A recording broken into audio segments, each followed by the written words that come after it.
Bonjour, bonjour, chers abonnés sur ma nouvelle chaîne, chers passionnés, amis des oiseaux, des canaris et des chardonnaires, encore une nouvelle vidéo sur Canaries du 28. C'est juste une petite vidéo pour vous montrer en fait mon quotidien tous les jours quand je nourris mes oiseaux et quand je leur change l'eau. Donc ça va être un simple changement de graines et changement d'eau que tout le monde fait. Donc pour ça, j'ai préparé mon mélange de Manitoba. Donc moi j'ai un grand container et donc tous les jours j'essaie de prendre une grosse dose et c'est cette dose là que je vais mettre dans les godets via la petite dosette ici. Donc on avait vu que ça représentait 11-12 grammes. J'aurai aussi besoin de l'alpiste les amis, mon seau d'alpiste et mon seau de NutriBird. Donc pour ceux qui m'ont dit ce que c'est, ben en fait il y a une vidéo spécifique, c'est des granulés que je mélange avec l'alpiste. Avant je faisais de la Perilla blanche plus alpiste et maintenant j'utilise en fait le NutriBird.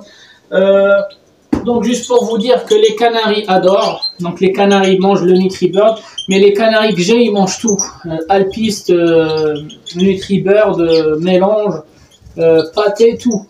Les chardonnerets, au début les mâles ils voulaient pas de NutriBird, donc ils continuent à s'alimenter avec le mélange plus l'alpiste et par contre ils ont fini par grignoter dedans et découvrir ce que c'est, donc aujourd'hui ils le mangent.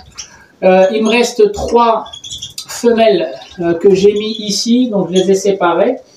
Elles, les 3 qui sont là, elles ne mangent toujours pas de NutriBird, donc j'ai préféré les séparer pour les basculer petit à petit. Donc je leur ai remis de la Perilla blanche et l'alpiste et de temps en temps je leur mets un peu de NutriBird parce que ça sert à rien de les forcer. Sinon j'ai tous mes mâles et toutes mes femelles chardonnerets qui mangent, donc je les ai séparés. Donc les mâles en haut, les femelles ici. Dans cette cage là j'avais les nouveaux arrivages et donc finalement je les ai dispatchés en fait sur les mâles et femelles. Mais j'ai gardé cette cage là pour ceux qui sont soit pas bien, soit qui sont en phase de transition entre la Perilla blanche et le NutriBird. Donc voilà, donc moi j'ai un petit chariot en fait, c'est une petite table de chariot qui me sert pour me balader en fait dans le couloir. C'est plus pratique que faire des allers-retours parce que vous imaginez combien de mangeoires j'en ai, fois 5 étages. Donc du coup j'ai un petit chariot au fait, dans lequel je mets mes graines que je vais utiliser. Donc du coup là je récupère en fait les anciennes graines. Je sais pas comment, je veux bien vous montrer en fait. Donc vous voyez, elles sont bien décortiquées.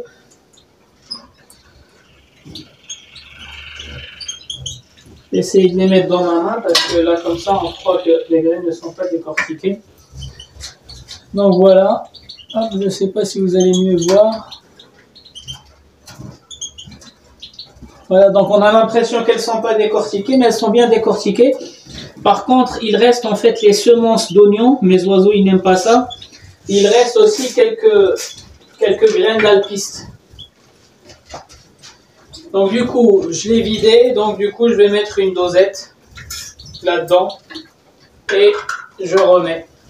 Donc je regarde qu'il n'y a pas de fiente liquide sur le petit perchoir là. Des fois, c'est un bon indicateur. N'hésitez pas aussi à regarder le fond de bocage. Souvent, ça commence toujours par des diarrhées ou par des saignements.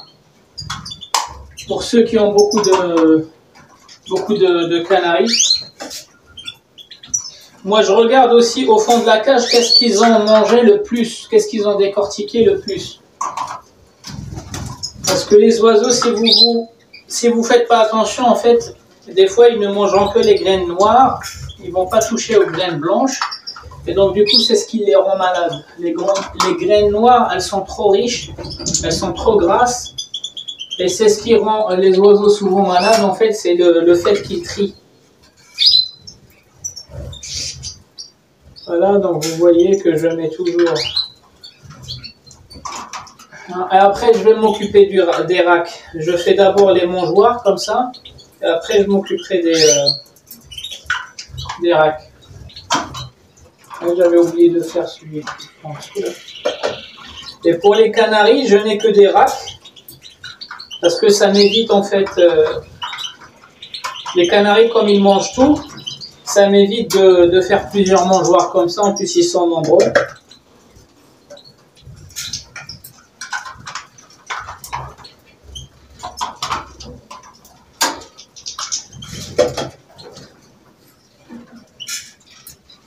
Donc vous voyez que elle me suit toujours. La petite, là, la petite jaune, est souvent aussi l'opale. Le mâle opale, je ne sais pas où il est. Il va me suivre à chaque fois que je vais m'approcher d'un mangeoire. En fait, ils savent très bien, ils connaissent l'éleveur. En fait, ils vont finir par vous connaître et ils vont aussi finir par savoir quel moment de la journée vous allez leur donner les graines. Et ils vont attendre. Voilà, donc les oiseaux, que ce soit les canaris ou surtout les chardonnerets, ils sont très intelligents. Ce qui fait que, vous voyez comment elle me suit, elle, depuis tout à l'heure, elle va me suivre. Même si elle ne mange pas, elle ne va pas manger tout de suite, mais elle me suit parce qu'elle sait très bien que j'apporte en fait des bonnes nouvelles, des fois de la pâtée, des fois de... Et vous voyez qu'elle ne part pas. Hein. Donc avant, il y avait tous les jeunes qui faisaient ça, et puis... certains, ils deviennent farouches, ils ont l'instinct naturel qui va reprendre le dessus. Et d'autres, non. Ils vont garder toujours ce contact-là avec l'éleveur. Et donc, vous avez vu, elle était là-bas et elle me suivait sur les perchoirs. À chaque fois que je m'approche d'un mangeoire, en fait, elle va le... Voilà. Donc, juste pour vous dire que les chardonnerets, en fait, le chardonneret, c'est pas un oiseau... certes, il est sauvage, il garde dans ses gènes, en fait, sa nature sauvage, mais il peut vite être apprivoisé, en fait. Il faut juste qu'il gagne confiance. Et moi aussi, ce que je vous ai dit, c'est que moi, je les attrape systématiquement. Une fois par mois. Moi, j'attends pas qu'un oiseau il tombe malade, surtout quand je suis en train de tester des choses. Là, par exemple, je suis en train de tester le NutriBird et je suis en train de tester un autre produit dont je vais vous parler après, un produit dans le programme de boisson. Et donc, du coup, je suis obligé de les attraper minimum une fois par mois pour voir si tout se passe bien, s'ils n'ont pas d'inflammation intestinale, s'ils n'ont pas des choses bizarres. Donc voilà, là c'est fait. Donc j'ai fait tous les chardonnerets, il me reste les canaris, je les ferai à la fin. Donc ensuite je vais m'occuper des racks. Et pour les racks, j'ai besoin de mon tabouret. Et je dois changer ça.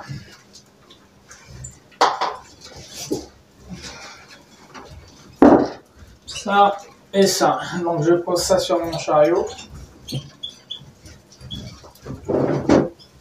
Donc vous voyez qu'ils étaient dans le rack, et dans le rack, il n'y a que l'alpiste, parce que le NutriBird, il le mange dès le premier jour en fait. Le NutriBird d'hier par exemple, ils l'ont déjà mangé hier quand je suis parti. Sachant qu'au début, ils ne mangeaient pas le NutriBird, mes chardonnerets. Donc voilà, donc la dose d'hier, il reste que la peau de l'alpiste. Voilà, moi je vois même pas d'alpiste là-dedans. Ok, donc là c'est pareil. Donc moi j'aspire, surtout ces racks là, ils contiennent beaucoup de poussière une fois que les oiseaux ils ont décortiqué les graines. Donc moi je les aspire, donc je vais passer un coup de soufflette.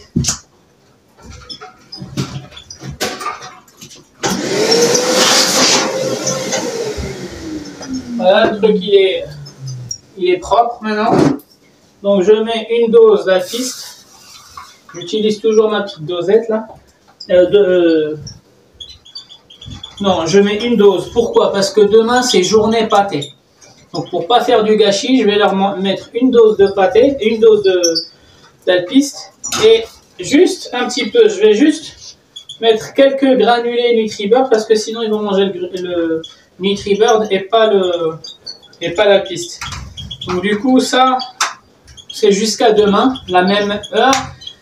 Pourquoi je leur ai mis une seule dose? Normalement j'en mets 2 comme ça d'Alpiste parce que demain c'est une journée pâtée de morbide et donc du coup s'ils mangent la morbide demain et je mets 2 doses d'Alpiste, ils vont pas finir en fait les 2 doses d'Alpiste. Donc il faut juste un petit peu, c'est pas tricher, mais il faut juste réfléchir un minimum pour pas gâcher vos produits les amis. Donc c'est pareil, je regarde toujours s'il n'y a pas d'effet bizarroïde. Voilà, donc vous voyez, hop. Il reste que la peau.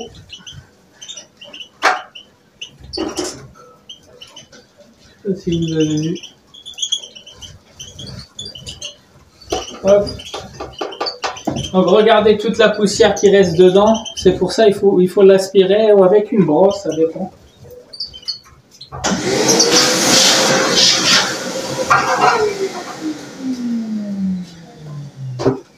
Hop. Donc idem, je vais leur mettre une seule dose. Donc à savoir, dans chaque cage, je dois avoir 8 ou 9 chardonnerets. Voilà, une dose comme ça d'Alpiste, parce que demain c'est journée pâtée. Et je mets juste un tout petit peu de NutriBird, juste histoire de les attirer là-dedans pour ceux qui n'aiment pas. Hop. Vous voyez que la jaune, elle s'enfuit pas, hein, elle reste toujours à côté de moi. Donc ceux-là, c'est ceux qui ne mangent pas encore le NutriBird. Donc eux, ils ont laissé encore de l'Alpiste. Alors attendez, hop. Je ne sais plus ce que j'avais mis là-dedans. Donc ils ont laissé un peu de peau d'Alpiste, c'est pareil. Donc eux, je vais les switcher petit à petit sur le NutriBird.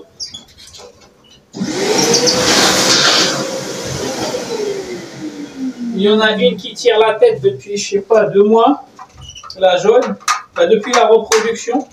Elle n'a rien, mais hop, j'avais l'impression qu'elle avait froid à un moment donné. Mais non, c'est... Des fois, les chardonnerets, ils tirent la tête, on ne sait pas pourquoi. Ils sont pas malades, ni rien du tout. Elle est un peu sauvage en plus. Des fois, quand je les attrape, ils tirent la tête. Donc ça, c'est les canaris. Hop. Donc les canaris, moi j'ai pas de problème, ils mangent tout. Mais en général, les canaris ils mangent tout. Donc vous voyez, il ne reste rien. Donc tout ça, c'est la peau.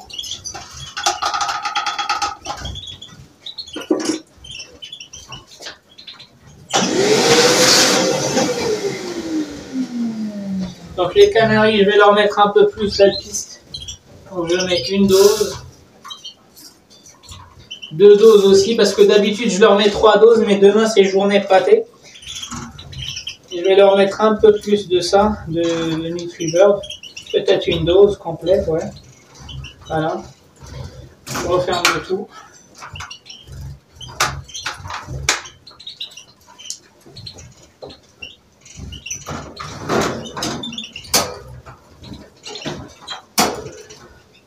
Non, il est important d'apprendre à vos canaris de manger l'Alpiste, les amis, avant la reproduction.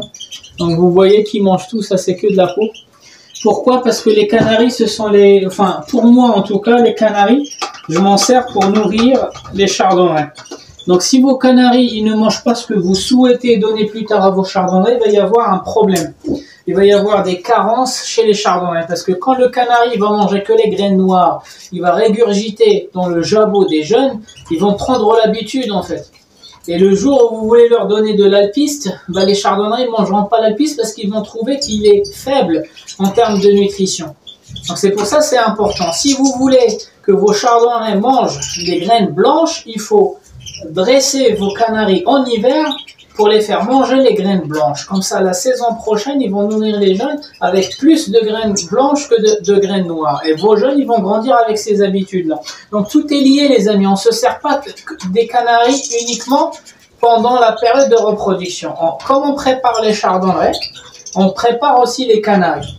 C'est aussi important de préparer vos canaris en hiver que préparer vos chardonnerets. Il ne faut pas négliger les canaris. Et c'est pareil, hein, l'hygiène des oiseaux, c'est pareil. Il ne faut pas faire de différence entre le canari, c'est le canari, donc je fais un peu moins attention, je néglige un peu. Non, les amis, un canari qui est malade pendant la période de reproduction alors qu'il est en train de nourrir les chardonnerets, il va contaminer les chardonnerets.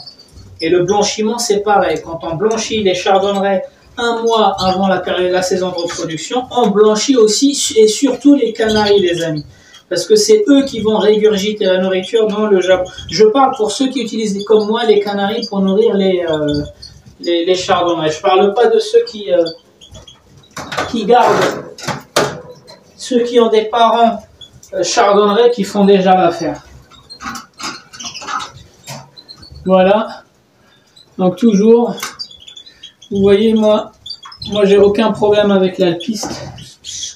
Après c'est de l'entraînement, hein, c'est comme le citron, c'est comme l'oignon, les amis, il faut beaucoup de temps des fois. Vous voyez ces trois-là, pourtant il y en a qui sont nés chez moi. Hein.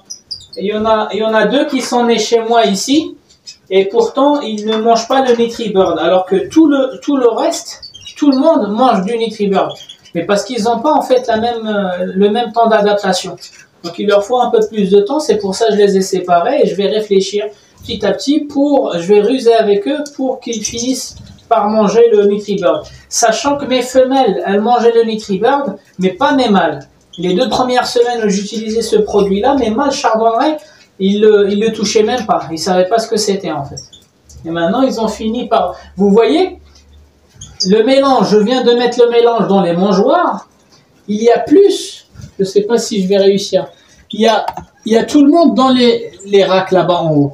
Donc vous voyez, il n'y a que 2 chardonnerets mâles. Un seul chardonneret mâle dans le mangeoir du Manitoba. Et tout le monde est en train de manger le Nutribird là-bas. Voilà, donc pour moi c'est une bonne nouvelle, mais il ne faut pas que les chardonnerets en fait s'habituent trop au Nutribird. C'est pour ça que je ne veux pas remplacer à 100% les graines blanches par le Nutribird. Je veux toujours garder les graines blanches avec le Nutribird.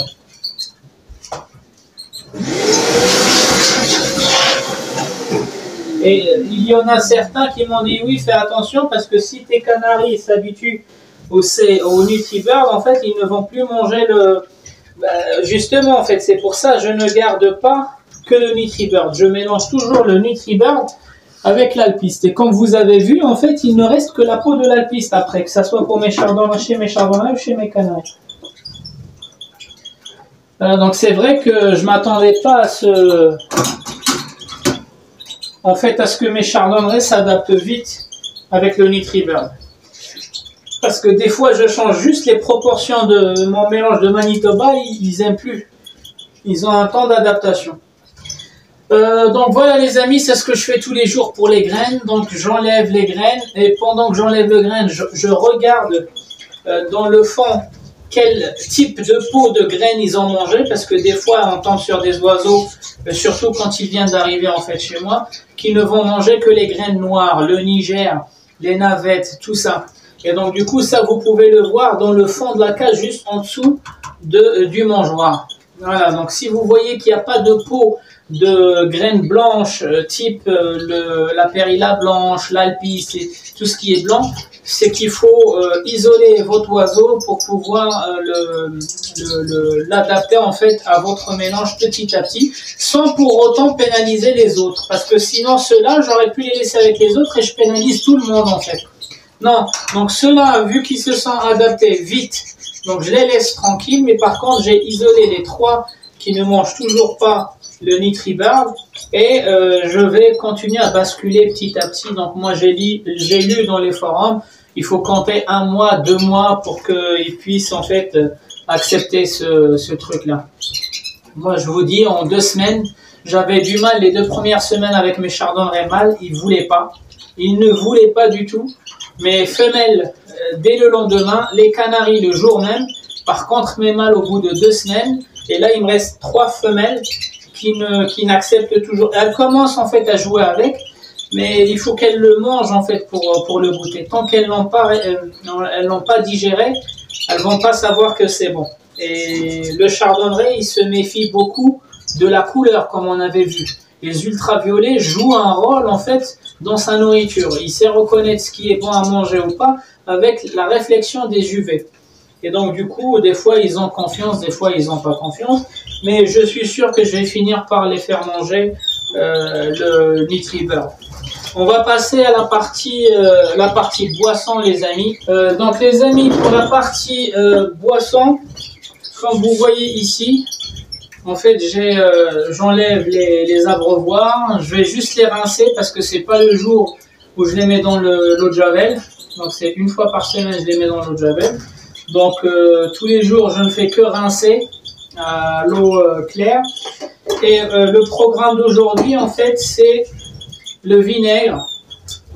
Donc le vinaigre bio, donc j'insiste sur ça. Des fois les vinaigres ils sont chimiques et ça leur donne plus la diarrhée qu'autre chose.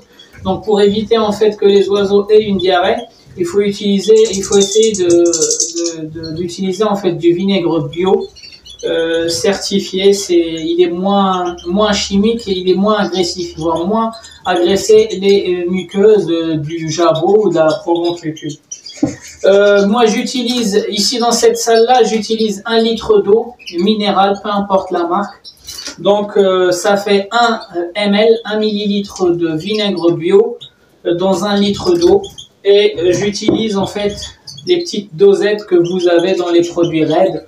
Donc si vous avez un produit ou un ami qui a fini un produit, au lieu de jeter en fait ce genre de trucs gradués, bah, je le garde pour mes... donc on a dit 10. Voilà, 10 ml. C'est pas beaucoup, hein.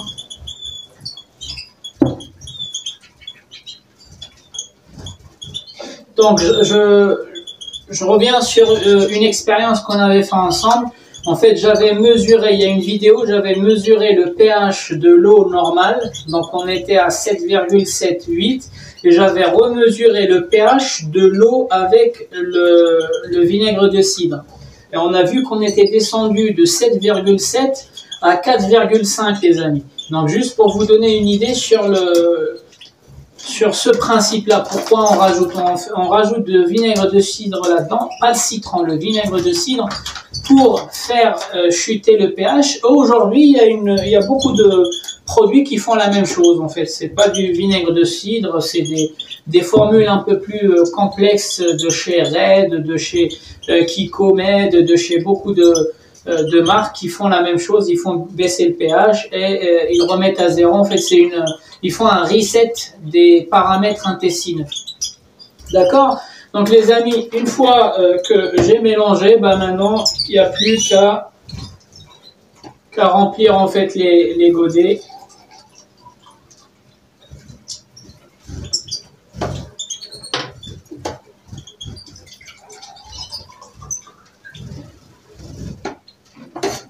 Donc il est important de changer l'eau tous les jours les amis. Pourquoi? Pour ceux qui sont pas conscients de l'importance du changement d'eau tous les jours, je vous demande juste de laisser l'abreuvoir 2 jours dans votre cage. 2 jours après 48 heures, vous videz l'eau et vous venez avec votre doigt, vous venez racler la surface intérieure. Et vous allez voir qu'il y a une espèce en fait de matière visqueuse. En fait, il s'agit juste des champignons en fait. C'est des champignons, c'est des bactéries qui sont partout, qui vont se développer tout autour en fait pourquoi ils vont se développer plus là que dans la partie blanche? Parce que la partie blanche, elle est rugueuse. Et donc ça leur rend la tâche plus difficile de se propager sur une surface rugueuse que sur une surface lisse. C'est pour ça, la première apparition des bactéries que vous allez voir dans l'abreuvoir, c'est surtout sur les parois lisses de la partie transparente. Donc voilà, donc faites ça et vous allez voir par vous-même que l'importance du changement d'eau, elle est vitale pour les oiseaux, elle est nécessaire si vous ne voulez pas les rendre malades. Voilà, parce qu'avant, Moi j'avais découvert ça, je m'étais rendu compte, c'était dans la volière, dans le jardin, avec les grosses perruches. Un jour, je me suis posé la question, mais c'est quoi ce truc-là? En fait, il devient banal tellement on le voit, on le revoit, on le voit, on le revoit, et les oiseaux, ils deviennent pas malades tout de suite. Donc du coup, on dit, bon, c'est normal, c'est l'eau qui devient comme ça. Non, en fait, c'est des bactéries ou des champignons qui vont se mettre tout le long de la paroi. Encore une fois, c'est l'humidité. À chaque fois, il y a l'humidité, c'est un environnement parfait pour faire développer les pathogènes. Bon les amis, je vais procéder.